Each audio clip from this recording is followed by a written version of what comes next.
എനിക്ക് മാത്രമല്ല ഈ വരുന്ന ആൾക്കാർ കഴിക്കാൻ വരുന്നല്ലേ ഇവരെല്ലാം. ഇതിന് 70 തരാൻ പറ്റത്തില്ല. ഇത് ന്യായമായിട്ടുള്ള നിങ്ങൾ പറയുന്നത്. എനിക്ക് 70 നിങ്ങൾക്ക് എത്ര രൂപ വേണം?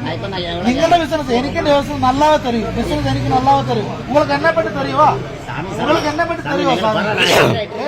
ഈ തുള്ളത് 430. ഈ ദോശക്ക് 70. അത് എവിടുത്തെ ന്യായമാ? ഞാൻ തെറ്റ് പറഞ്ഞില്ലല്ലോ. ഞാൻ ദോഷം പറഞ്ഞു. ഈ ബില്ല് എനിക്ക് തരാൻ ബുദ്ധിമുട്ടുണ്ട്. ഈ 430 രൂപ എത്ര സാധനത്തിൽ തരാൻ എനിക്ക് ബുദ്ധിമുട്ടുണ്ട്. ഇതെവിടെ എത്ര രൂപ ഓരോ സാധനത്തിൽ? പൊറോട്ടയ്ക്ക് എത്ര രൂപ ഇവിടെ ബില്ല്? ഒരു പൊറോട്ടയ്ക്ക് എത്ര രൂപ? 12 രൂപ. 2 പൊറോട്ട മേടിച്ചുള്ളൂ 24 രൂപ. ചായക്കോ എന്താ സംഭവം? ഇത് കാണിക്കുന്ന മര്യാദയാണോ? ഞാൻ മലയാളി, ഞാൻ ഇവിടെ ഉള്ളവനാണ്. ഞാൻ ദൂരെ നിന്ന് വന്നതല്ല. ഞാൻ നിങ്ങളെ തെറ്റ് പറയാൻ ബിസിനസ് ചെയ്തു. നിങ്ങൾക്ക് ലാഭം ഉണ്ടാക്കാൻ ബിസിനസ് ചെയ്യാം. ന്യായമായിട്ട് ബിസിനസ് ചെയ്യണം. ഈ സാധനം ഇതെടുത്ത വീഡിയോ എടുത്തിട്ടുണ്ടോ?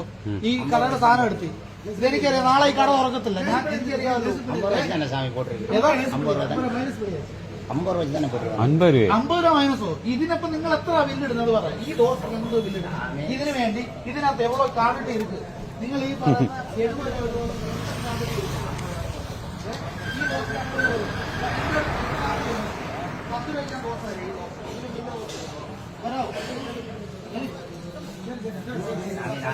ചണ്ട പിടിക്കല്ല, മര്യാദ. നമ്മുടെ കുഞ്ഞുങ്ങൾ തിന്നുന്നതല്ലേ? എനിക്ക് ഒരു പൈസയും കുറവാണ്. വേണ്ട, നിങ്ങളെടുത്ത ബില്ലെടുത്തു. നാളെ എനിക്കറിയാൻ പോയാണ്. നിങ്ങളെടുത്ത് ബില്ലെടുത്തു. ഈ ബില്ലിന്റെ ഇതാണ് ഇത്ര കാണുന്ന ബില്ലാണ്. ഒരു മര്യാദ വേണ്ടേ? നമ്മളെല്ലാം ബിസിനസ് ജീവിക്കാൻ വേണ്ടി ചെയ്യുന്നതാണ്. എനിക്കൊരു മോനസും പണ വേണ്ടതാണ്. ഞാൻ ഇവിടുത്തുകാരൻ തന്നെ. ഞാൻ വേറെ ഒന്നും പറന്നു വന്നതല്ല. പറന്നു വന്ന ആളല്ലേ ഞാൻ. വേറെ ഒന്നും പറഞ്ഞു. നിങ്ങളാ വരുന്നവരെല്ലാം കാണിക്കുന്ന പരിപാടി.